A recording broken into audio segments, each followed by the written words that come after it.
I was beginning a relationship with a woman that was engaged. It all started with a random PS5 lobby. A few strangers became a friend group, and every night we'd hop on, play games, joke around, and unwind. That's when I met Sam.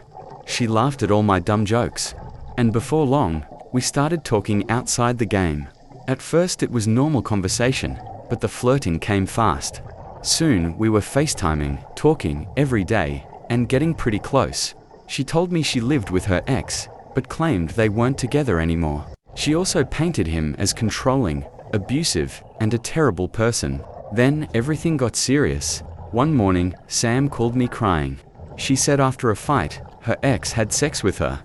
She told me, she said no, that she was crying, and that he replied, "This is what you get for hurting me." I was horrified. I immediately told her that sounded like sexual assault, and spent nearly 2 hours trying to convince her to go to the police and report it. When she refused, I pushed her to contact a domestic violence hotline instead, because I genuinely thought she was in danger. Then the story completely fell apart. A few hours later, one of her friends told me the truth. Sam wasn't single. She was still with her boyfriend.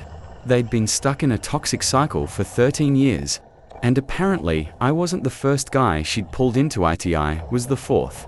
I couldn't believe it. I felt guilty, manipulated, and caught in the middle of someone else's relationship drama.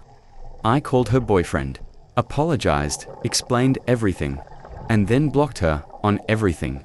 What started as a fun gaming friendship turned into one of the craziest situations I've ever been dragged into.